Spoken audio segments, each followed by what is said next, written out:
Dean Jotta Jones has said, which would you consider is the most successful year in your career?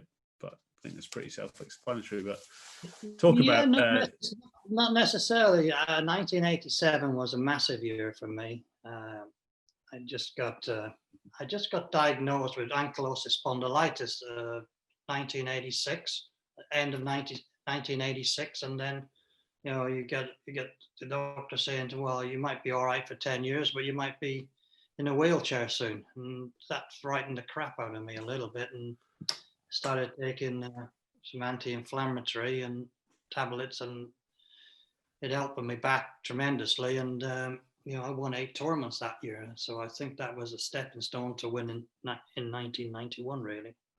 Yeah. So did you feel that was sort of, you felt there was a handbrake coming on your career, but then because of that you managed to kick on? It sort of gives you renewed confidence that you put it to the back of your mind, and you're allowed to move past it. Yeah, exactly. I knew what it all was and what it was going to be, and the medication was working for me, and all of a sudden I could swing more freely. I wasn't stiff, and I could sleep properly. That was one of the biggest things. I couldn't sleep properly, and in anything, if you don't sleep well, you can't perform well. And all of a sudden, everything came together for me. Right. The last question. I think this fella obviously isn't on social media, so he hand wrote it. It says, "Hello, Woozy. My first recollection of watching you play live was at the now ended Epsom golf tournament at St Pierre, Chepstow. It was the first tournament I'd ever been to, and I watched you and Sebi play golf. You both hit huge drives down the 580-yard par 5 first, which was lined with trees. You both missed the fairway, but both hit the green in 2.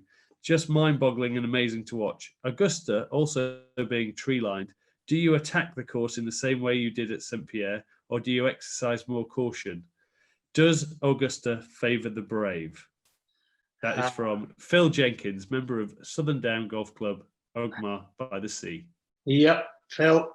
Well, Phil, the answer is, yeah, I do attack every golf course as I possibly can. And we talked about this the other night on the golf, on the Caddy Association. I think I most probably would have won a lot more tournaments or done better in majors if I'd have been a little bit more patient. I went at too many pins, and if it was in a place where you should play to the middle of the green, I went for it. But that's the way I am. I'm a bit of a gambler, and I play aggressive, and that's the way I like doing it.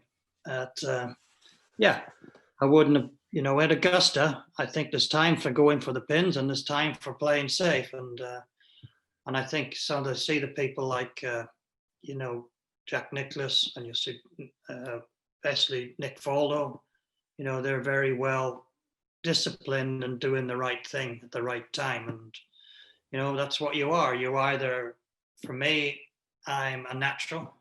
I'm not, or you call yourself mechanical. I'm just natural. So that's the way I do it. I would still play the way I do, aggressively.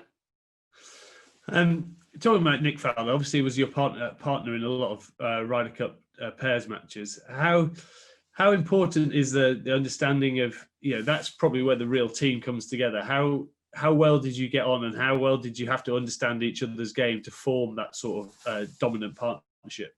I think we both know each other's game so well, and we're completely 2 different character players. Exactly. And I think that's what it was so exciting for me, is when Tony Jacqueline asked me to play with Nick, and I thought, oh, that's strange. But all of a sudden I looked at it and I thought, Nick's going to be there. He's going to be steady. He's going to be making pars. He's going to make a few birdies here and there. So it just left me. I could just take the reins off and just go for everything. Exactly what I wanted. And I think it must probably work for him as well. He felt that, I'm going to make a few birdies, and then he could just chip in there as well and be steady. So, and I think, it was good. I learned a lot off him, in 1987 when we played it. How we sort of thought about the game of golf, and how we, I don't think you should do that. Don't think you should do that. And I'll be a bit more calm here. And I'm a very excited player, and I get myself up by being excited. And, his calm, his influence, and maybe I got him excited in other ways as well. So it was a good partnership, and we did really well together. Sure, you shared a few bottles of wine together. Does he send you some of his Faldo collection? No, I've got none of that. Oh, he's stingy man.